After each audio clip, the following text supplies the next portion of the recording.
Nagbabot ng pagbati ang ilang mambabatas kay Philippine Coast Guard spokesperson for West Philippines si Commodore J. Tariela sa pagkakapromote nito bilang Rear Admiral. May report si Zai Chua.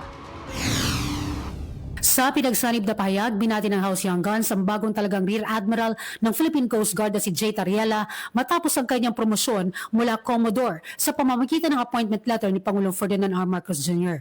Ayon kina Deputy Speaker Paulo Ortega V, Deputy Speaker Jefferson Conghun at Congressman Zia Alonto Adyong, kinilala ng grupo ang matapang at malino na pamumuno ni Tariela lalo na bilang tagapagsalita ng PCG sa issue ng West Philippine Sea at sa pagsusulong ng transparency campaign ng pamahalaan.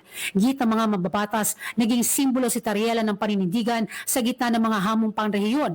Ang kanyang regular na pag-uulat sa publiko at media hinggil sa mga insidente ng karagatan at sa paglalantad ng mga iligal na aktibidad sa loob ng Exclusive Economic Zone ay malinaw na pagtataguyod ng soberanya ng Pilipinas. Pinuri rin ng House Young Guns ang kanyang dedikasyon sa serbisyo publiko at sinabing ang promosyon ay patunay ng mataas na tiwala at pagkilala ng Pangulo at ng sambayanan sa kanyang integridad at pagmamahal sa bayan. Nagpahayag din ang grupo ng kahandaang makipagtulungan kay Rear Admiral Tariela at sa buong Philippine Coast Guard para sa isang ligtas, maunlad at ganap na soberanong Pilipinas.